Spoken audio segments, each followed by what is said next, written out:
지난 10번의 말씀을 통해서 우리의 삶을 세우시는 하나님의 그 방향이 무엇인지를 우리가 살펴보았습니다.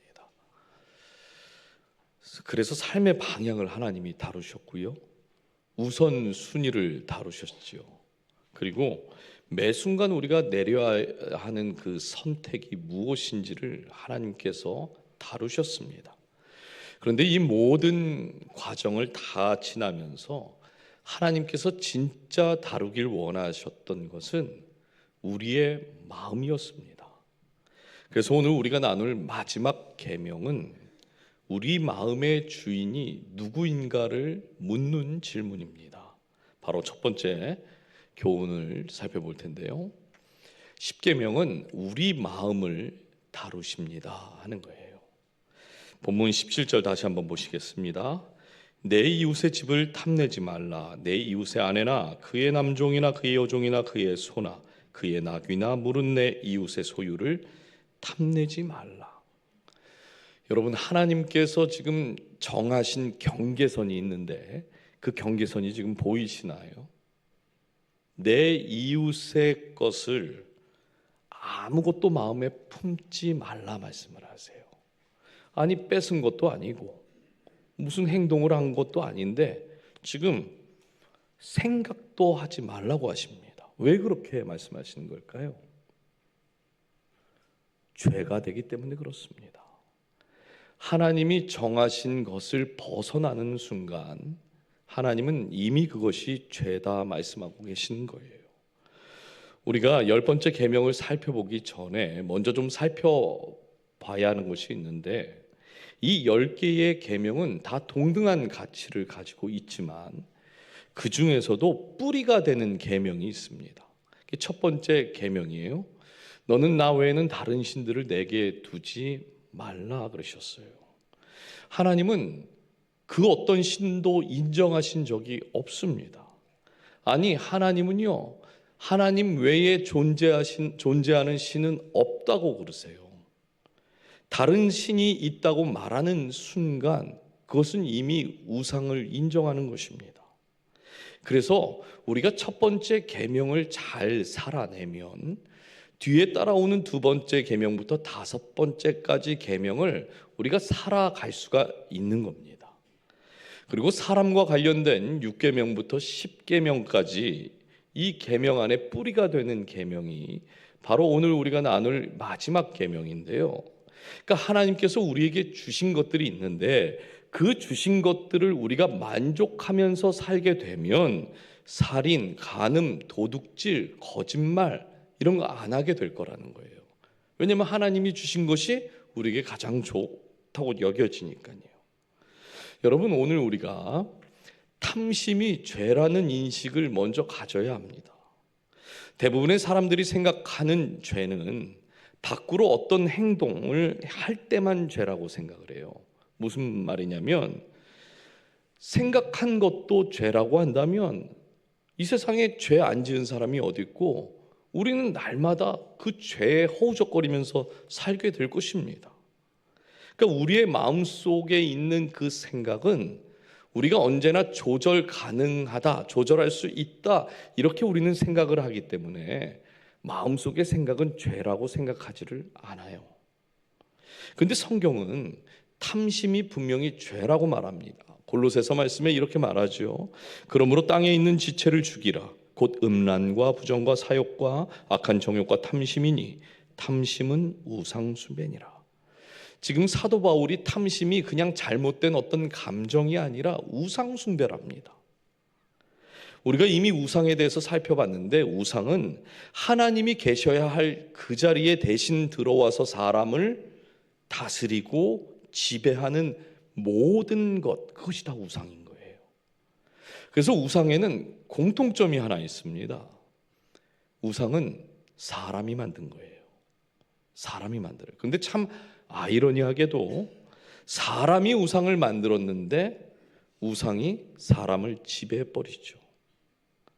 사람이 만든 것이 사람을 다스린다는 겁니다. 대표적인 것이 뭘까요? 돈이에요, 돈. 돈이 사람을 만들었습니까? 사람이 돈을 만들었죠. 근데 예수님께서 마태복음 6장에 이런 말씀을 하세요. 한 사람이 두 주인을 섬기지 못할 것이니 혹 이를 미워하고 저를 사랑하거나 혹 이를 중히 여기고 저를 경히 여김이라. 너희가 하나님과 재물을 겸하여 섬기지 못하느니라. 우리가 하나님을 섬긴다라는 말은 이해하기가 어렵지 않습니다. 그런데 사람이 재물도 섬긴다 이렇게 말씀을 해요. 즉 재물이 주인의 자리에 앉는 순간 하나님이 계셔야 할 그 자리에 돈이, 그 재물이 그 자리에 앉는 순간 뭐가 되는 거예요? 우상이 되는 것입니다. 여러분, 이 관점에서 우리가 탐심을 보셔야 됩니다. 탐심은요, 그래서 내 안에서 일어나는 감정이죠. 그럼 그 탐심이라는 감정 누가 만든 거예요? 내 아내가? 내가 만든 거잖아요. 그렇죠? 근데 이상한 일이 벌어진다는 겁니다. 탐심이 생기는 순간 내가 그 마음을 통제하는 것이 아니라 탐심이 나를 통제하기 시작해요. 여러분, 이웃이 아주 좋은 집을 하나 샀습니다. 근데 그 집에 또 사업이 너무 잘 돼서 집을 몇 채씩 더 사게 되는 거예요. 나는 집이 한 채도 없는데 그 나랑 친한 저 집사님네는 사업이 너무 잘 돼서 집을 한 채 한 채 계속 삽니다. 그러면 그분이 무슨 잘못이 있습니까? 집 많이 사시는 분? 잘못이 없죠. 축하해 줘야 될 일이에요. 이론적으로 이것이 죄가 되려면 남이 우리가 잘 되는 것을 보면 모든 사람들이 반드시 욕심을 가져서 그 사람의 것을 빼앗으려고 어떤 행동을 한다든지 그 사람의 사업이 망하도록 같이 합심 기도를 한다든지 뭔가를 해야 돼요. 그렇죠? 그래야 죄가 될 수 있죠. 그런데 어떤 사람은 남이 잘 되는 걸 보면서 배가 아픈 사람도 있지만 대부분의 분들은 배가 아프지 않아요. 그냥 아유 잘 됐다고 축하해 줍니다. 누가 저 사람 참 부럽다, 좋겠다, 아이고 나도 저런 집 좀 살면 좋겠는데 저런 차는 어떻게 타는 건가? 저런 명품 아유 나도 좀 들고 다니면 좋을 것 같은데. 여러분, 이런 감정 다 누가 느끼는 거예요? 옆집 아저씨가 느끼는 겁니까? 내가 느끼는 거예요. 사실 그걸 가지고 있는, 우리가 부럽다 좋겠다 하고 그것을 가지고 있는 사람 잘못은 하나도 없습니다. 그런데 이것이 죄가 되는 순간이 있다는 거예요. 탐심이라는 감정이 내 안에서 만들어지는 그 순간 내가 원하는 것을 어떻게 해서든 가지고 싶은 그 마음이 나를 통제하기 시작합니다. 나를 합리화시키는 거예요. 그렇지, 아니 왜 나는 그런 거 못 가져? 나도 그런 거 누릴 수 있는 사람이지. 아니 저 사람만 그렇게 그 좋은 거 가질 수 있나? 나도 가질 수 있지. 문제는 탐심이 내 안에 들어오는 순간, 내 안에서 만들어지면 이게 멈추지를 못한다는 거예요. 내가 원하는 그것을 얻기 전까지 멈추지를 않습니다. 여러분, 닷새바를 범했던 이 사건의 출발점도 사실 탐심에서 출발을 한 겁니다. 처음에는 생각만 가지고 있었어요. 옥상에 올라가서 봐서 생각을 하고 감정을 가진 겁니다. 그런데 그 감정이 끝까지 가고 보니까 간음이 되고 살인이 되고 거짓말하는 것으로 이어지게 된 것이죠. 그래서 여러분, 탐심은 생각이 아니라 하나님의 자리를 빼앗는 우상인 것입니다. 랜스 암스트롱이라는 아주 유명한 사이클 선수가 있습니다. 암을 이겨냈고요. 한 번도 우승하기 힘들다는 대회를 7번이나 연속을 해서 우승을 했던 사람이에요. 그야말로 인간 승리의 상징이다 이렇게 불렀던 사람입니다. 그런데 나중에 밝혀진 그 사실 한 가지 때문에 전 세계가 아주 큰 충격에 빠지게 되었는데요. 이 암스트롱이요, 약물을 사용을 했습니다. 근데 단순한 실수로 약물을 사용한 것이 아니라 전문가들이 아주 체계적으로 조작을 해서 저렇게 대회를 나갔다 오면은 도핑 테스트를 하거든요. 잘하는 사람들에게. 그러면 도핑 테스트를 하게 되니까 피를 미리 빼놓는 거예요. 그래서 미리 빼서 그 전문가들이 그 피를, 이런 일반 사람들은 그 피를 얼만큼 넣어야 되는지를 모른답니다. 그래서 도핑 테스트를 하는 그날 피를 딱 맞게끔 다시 자기 피를 넣는데요. 그거를 체계적으로 조작하고 속이다가 걸린 겁니다. 여러분, 이렇게 위대한 선수가 왜 이렇게 끔찍한 일을 벌이게 되는 걸까요? 왜 그런 걸까요? 더 강해지고 싶어서인가요? 이미 암스트롱은 최고의 선수입니다. 최고의 자리에서 내려오고 싶지 않았기 때문에 그래요.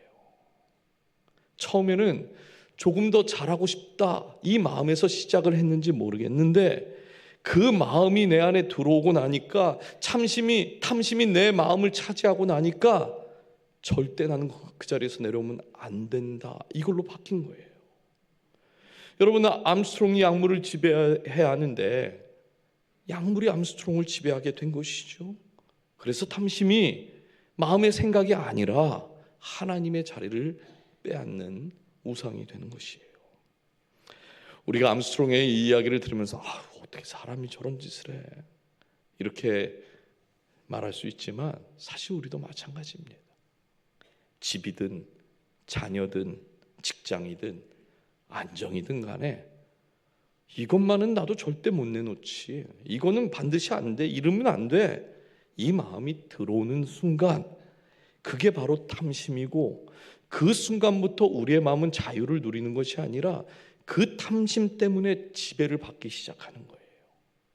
그래서 문제는 얼마나 많이 가졌는가가 아니라 무엇이 내 마음을 지금 붙들고 있는가, 여기에 있는 것입니다. 그러면 여기서 질문 한 가지를 하게 되는데, 이런 마음을, 이런 내가 절대 안 돼, 이거 뺏어가면 안 돼, 저 자리에서 내려오고 싶지 않아, 이 마음을 무엇으로 채워야지 탐심이 힘을 잃을까요? 두 번째, 우리에게 주시는 교훈입니다. 하나님은 우리를 자족하는 사람으로 빚어오셨다는 거예요. 하나님은 우리를 자족하는 사람으로 빚어오셨습니다. 보통 우리가 죄를 이기려고 하면 죄와 싸워야 한다 이렇게 생각을 해요. 그래서 더 참으려고 하죠. 이기려고. 더 결심을 많이 해봅니다.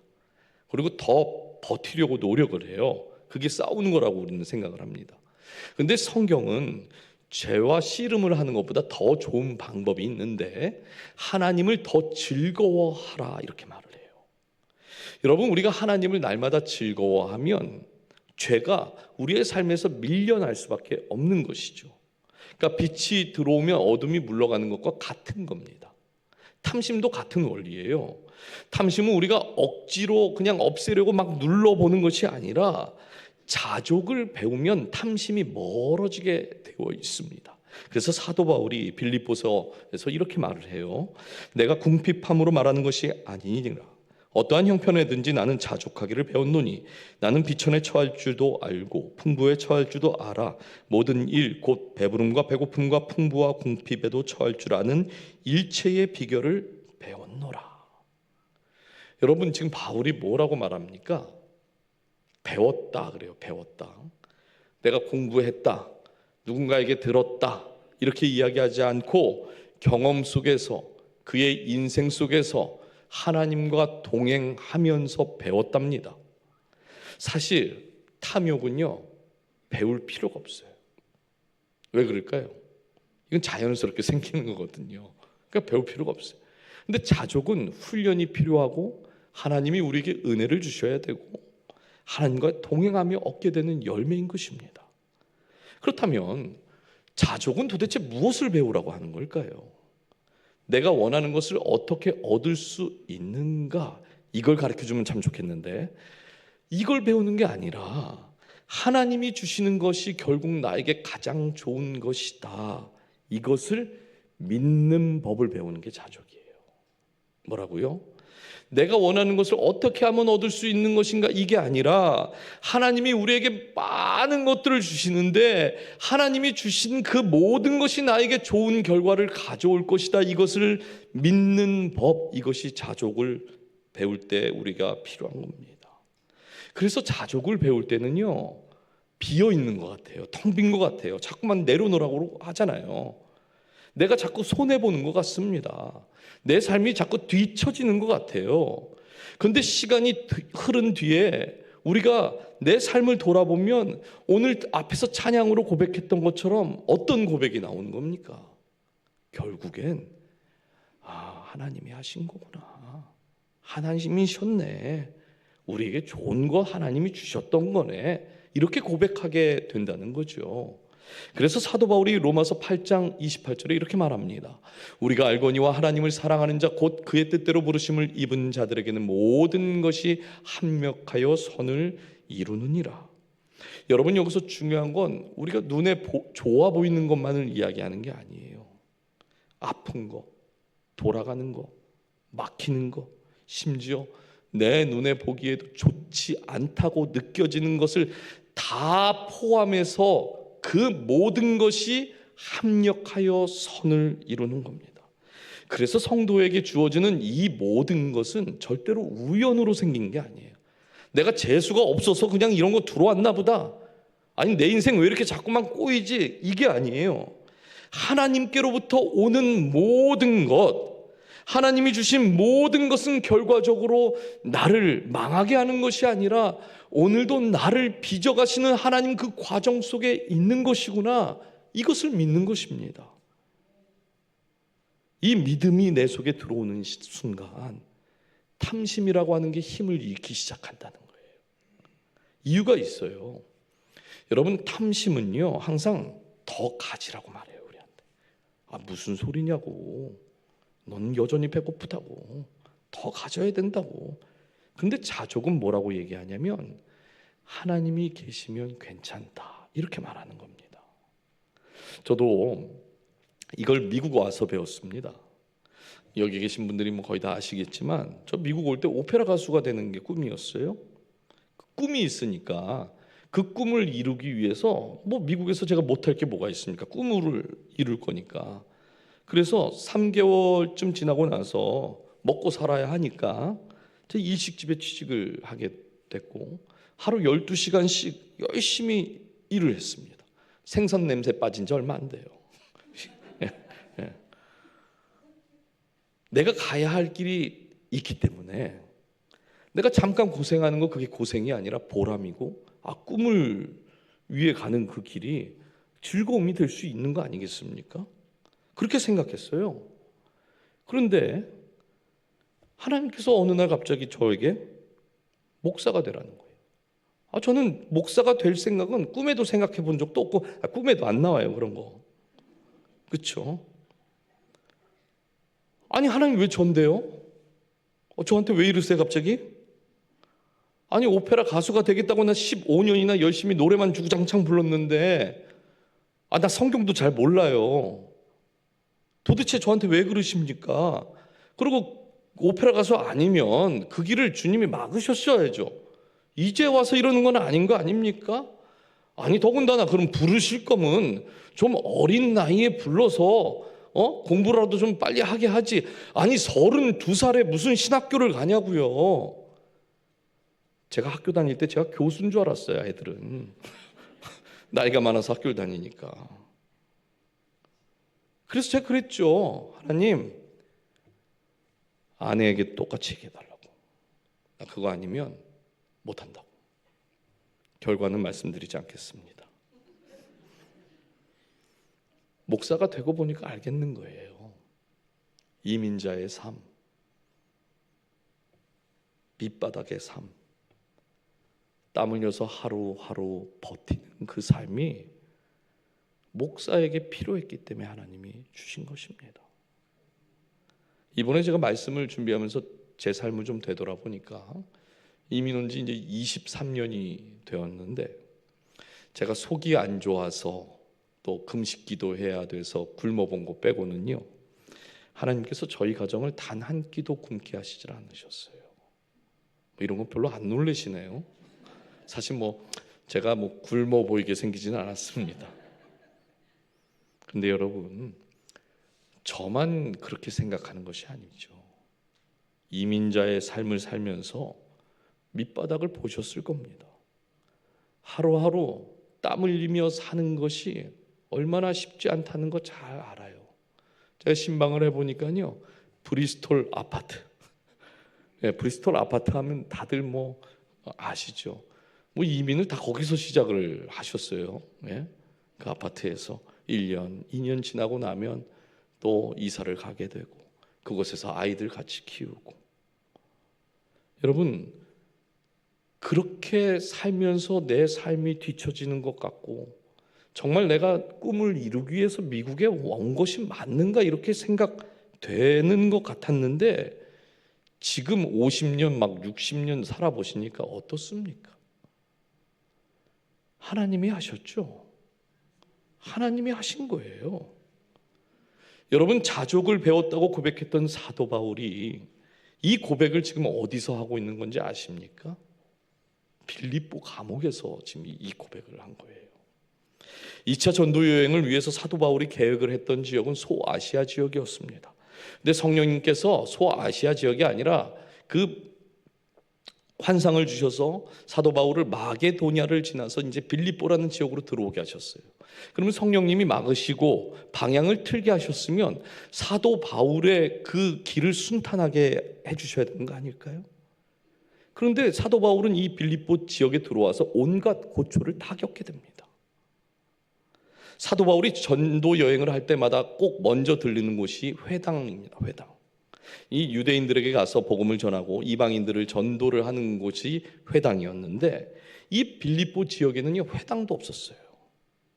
당시 유대인들이 사는 지역에는 10명만 유대인이 살면 회당이 있었는데 그게 없었다는 겁니다. 그러니까 회당이 없었다는 말은 전도하기도 엄청 힘든 곳, 복음 전하기 힘든 곳이었다는 거예요. 아마 사도 바울 마음에도 크게 낙심하고 있지 않았을까요? 2차 전도 여행을 아주 기획을 잘 해서 이렇게 가야겠다 마음을 먹었는데 하나님께서 그 방향을 틀었다면 순탄하게 열어주셔야 할 거 아닙니까? 그래서 사도 바울이 낙심하는 마음 때문에 걸리고 간지 모르겠지만 강으로 가요. 강으로 가면 기도처소가 있는데 그 기도처소에서 루디아란 여인을 만나게 되고 루디아의 도움으로 빌립보 교회가 세워지게 되죠. 루디아는 나중에 빌립보 교회의 여성 리더가 됩니다. 근데 여러분, 우리가 아시겠지만 이때는요, 남성 중심의 사회였어요. 그러면 교회의 리더가 여성이 되었다라는 것 자체는 무슨 말입니까? 아주 매우 특수한 상황이었다는 거죠. 수많은 반대들이 있었을 겁니다. 교회의 일들이 제대로 돌아가지도 않았을 거예요. 그런데 참 놀라운 건 바울이 순교할 때까지 그 선교 그 헌금을 보냈던 교회가 빌립보 교회입니다. 귀신 들린 여자아이 하나 그거 구해줬다고 바울이 그 붙잡혀서 감옥에 갇히고 매를 맞고 들어갔잖아요. 이쯤 되면 2차 전도여행 완전히 망한 겁니다. 그런데 그 감옥에서 찬송하고 기도했을 때 옥문이 열리고 간수가 회심을 하고 교회가 세워졌어요. 여러분, 사도 바울이 여기서 배운 겁니다. 내 계획이 무너진 그 자리에서 하나님이 일하신다. 사도 바울이요, 계획을 세웠던 그 자리가 아니라 매맞고 옥에 갇혀 있었던 그 자리에서 하나님이 내 삶을 붙드시고 하나님이 일하고 계신다는 것을 배웠다는 거예요. 그것이 자족입니다. 사랑하는 여러분, 혹시 지금 여러분의 자리가 낙심의 자리가 혹시 있으십니까? 아니면 지금 하나님 날 막 뺑뺑이 막 돌리고 있는 것 같은 그런 느낌을 가지고 계십니까? 우리가 꼭 기억해야 하는 것, 그 자리가 무너져도 걱정하지 말라는 거예요. 하나님이 그 자리에서 일하시는 줄 믿습니다. 여러분, 탐심은 더 가져야 안전하다라는 마음이고 자족은 하나님이 나와 함께 계시니까 괜찮다라는 믿음인 줄 믿어요. 이 믿음이 여러분 안에 들어올 때에 탐심이 힘을 잃게 됩니다. 그래서 저는 여러분을 축복합니다. 여러분을 축복해요. 자족의 은혜를 배우십시오. 무너지는 자리가 있다 할지라도 낙심하지 말고 실망하지 마십시오. 그 자리에서 하나님이 반드시 일하시는 줄 믿습니다. 이제 마지막 교훈인데요, 우리의 욕망은 하나님 나라를 향해야 한다 그래요. 삶을 대하는 태도에 있어서 불교와 기독교의 철학이 완전히 다른 것을 볼 수가 있는데, 불교는 비우고 버리는 것, 그것이 불자가 가져야 할 삶의 태도라고 말합니다. 유명한 스님 중에 성철 스님이라는 분이 계셨어요. 산은 산이요 물은 물이로다. 8년 동안 벽을 보고 면벽하면서 얻게 된 그 결론을 말씀하신 거죠. 그러니까 마음이 복잡하면, 사람의 마음이 복잡하면 물이 물로 보이지 않고 산이 산으로 보이지 않는다는 겁니다. 그래서 마음에 있는 것을 다 비우고 버려야지, 그래야 물이 물로 보이고 산이 산으로 보이는 건데, 사실 이게 8년 동안 면벽하면서 이게 얻어야 할 결론입니까? 기독교는 다 아는 건데, 그렇죠? 그래서 불교는 뭐라고 그러냐면 선한 일까지도 다 욕심을 버려라 그래요. 반면 기독교도 버리라는 관점에서는 공통점이 있습니다. 근데 기독교는요, 선하고 좋은 것은 취하고 나쁜 것만 버리라고 그래요. 왜냐하면 하나님께서 우리에게 주신 모든 것은 다 뭐예요? 선한 것이기 때문에. 그렇다면 제 질문 하나 드릴게요. 욕심이 나쁜 겁니까? 욕심이 나쁜 걸까요? 자, 욕심은 누가 만들어낸 감정입니까? 에? 영어로 하시는 것 같아? 네. 욕심도 여러분 하나님의 감정에서 나온 거예요. 요한복음 4장을 보면 하나님을 진정으로 예배하는 자들을 하나님께서 찾으신다 그러잖아요. 마음을 다하고 목숨을 다하고 뜻을 다하여 너희 하나님을 어떻게 하라고 그래요? 사랑하라 그래요. 이거 무슨 감정입니까? 욕심이라는 감정이에요. 여러분, 욕심은 그래서 사실 죄가 아닙니다. 죄는 탐욕이 죄인 건데, 아니 목사님 욕심과 탐욕이 같은 말 아닙니까? 이렇게 생각하실 수 있어요. 제가 아주 이해하기 쉽게 설명을 드립니다. 욕심은 있으면 좋겠다예요. 있으면 좋겠다. 탐욕은 이거 없으면 나 죽겠다. 이해가 되시죠? 그래서 욕심이 선택이라면 탐욕은 집착입니다.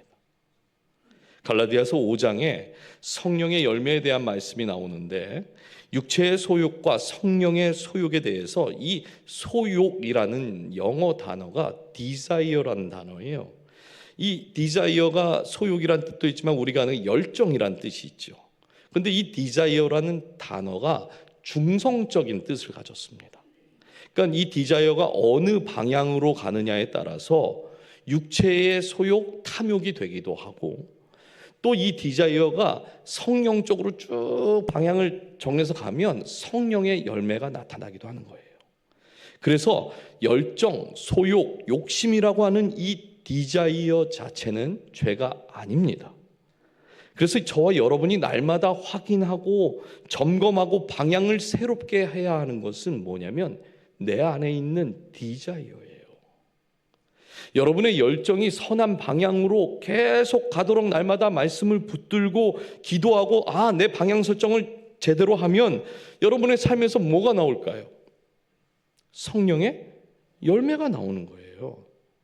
반대로 육체의 욕심으로 디자이어가 쭉 계속 몰고 가면 갈라디아에서 이런 게 나온답니다.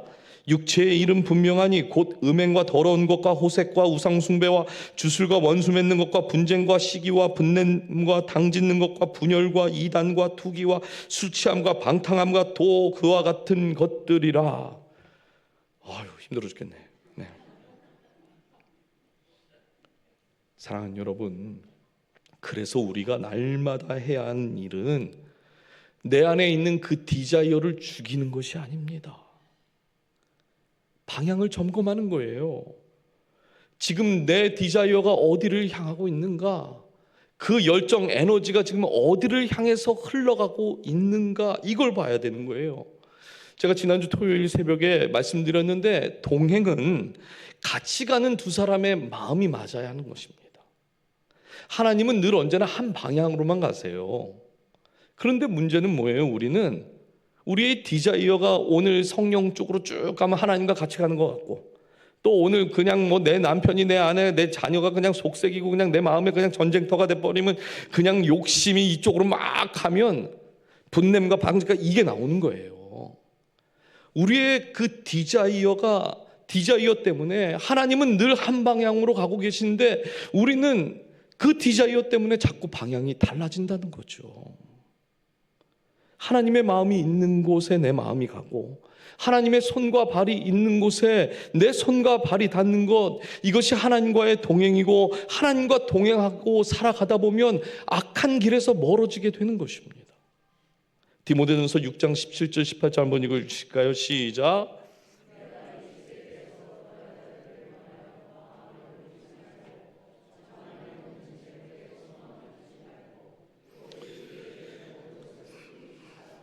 하시는 하나님께 도며 선을 행하고 선한 사업을 많이 하고 나누어 주기를 좋아하며 너그러운 자가 되게 하라. 아주 기쁜 얘기를 하나 해드릴게요. 여러분, 사도 바울이 지금 부에 대해서, 재물에 대해서 정죄하고 있습니까? 부와 정함이 없는 재물, 거기에 소망을 두지 말고 후히 주시는 하나님께 마음과 소망을 두라고 말하는데, 지금 하나님 그러잖아요. 선을 행하고 선한 삶 많이 하고 나누어 주는 것 좋아해라. 선한 일에 욕심을 가져라, 이렇게 말합니다. 저는 이런 면에서 우리 교회 모든 성도님들이 다 부자 됐으면 좋겠어요. 이쪽은 아멘 안 하시네. 다 부자 됐으면 좋겠어요. 왜 아멘 안 하시는지 알겠어요. 아니, 어떻게 목사님이 부자 되라고 그거를 기도하라고 하지? 지금 이렇게 생각하신 거죠. 여러분, 기도해도 됩니까? 기도하면 안 됩니까? 뭐 될 수도 있고 안 될 수도 있고. 네. 당연히 기도를 해도 돼요. 그런데 전제가 있다는 거예요. 전제가. 부자 되면 뭐 하시려고요? 이게 전제예요. 부자 되면 뭐 하시려고? 하나님은 부의 소망을 두시는 사람에게는 그 문을 열지 않으신답니다. 왜 그럴까요? 부의 소망을 두는 그 사람에게 부를 줘버리면 부를 준 하나님을 잊어버리니까요. 그래서 안 주시는 거예요. 하나님께서 주신 부를 하나님의 뜻에 맞게 사용하겠다고 하는 그 소망이 내 안에 있고 그 열정이 있으면 당당하게 구하시라는 거예요. 이제 다음 주부터 주기도문 볼 텐데 그 주기도문 때 이 파트를 아주 깊게 우리가 한번 나눌 겁니다. 기도하라고 그러셨잖아요. 일용할 양식을 달라. 기도하라고 하셨어요. 하나님께서 반드시 응답을 해 주실 것입니다. 안 주시는 이유가 있다면 다른 게 아니라는 거죠. 우리의 열정이 어디에 있는 거예요? 탐심에 있기 때문에. 내 디자이어가 그 부에 있기 때문에, 내 소망이 거기에 있기 때문에 하나님은 안 주시는 겁니다. 저는 그래서 우리 교회 모든 성도님들이 후히 주시겠다고 약속하신 그 주님께 소망을 두시고, 하나님, 내가 부자 되면 그것을 어디다 쓸까요? 거기에 답을 가지시겠으면 좋겠어요. 자, 우리 옆에 계신 분들에게 한번 권면해 볼까요? 부자 되십시오. 이건 잘하셔요. 네. 자, 그 다음 어디다 쓰실 건데요? 네, 거기에 답을 가지고 계셔야 돼요. 네, 주의 일에 이제 아니 그건 그분이 알아서 하라고 하고, 네, 뭐 그 답까지 주실 필요는 없어요. 이제 시리즈 전체를 마무리하겠는데요. 오늘까지 우리가 11번의 말씀을 통해서 우리에게 주신 마음과 방향이 있었습니다. 십계명은 하나님께서 우리에게 뭐 하지 마라, 뭐 하지 마라, 이거 안 된다, 저거 안 된다 하는 말씀이 아니라 우리의 삶이 무너지지 않도록 하나님께서 말씀의 손으로 우리를 붙들고 계시다는 걸 얘기하는 거예요. 그래서 이제 우리는요, 법을 지키려고 애쓰는 사람이 아니라 하나님의 그 말씀의 손을 붙들고 하나님과 동행하는 사람이 되어야 할 줄 믿습니다. 여러분, 하나님께서요 기준을 세우셨고 그 하나님 주 안에 있을 때 우리는 가장 거기서 안전하고 행복해질 수 있는 거예요. 그것을 잊지 마십시오. 우리 벅스카운티 장로교회 모든 성도님들의 삶이 그래서 더 많이 가지는 삶이 아니라 더 많이 흘려보내는 삶이 됐으면 좋겠어요.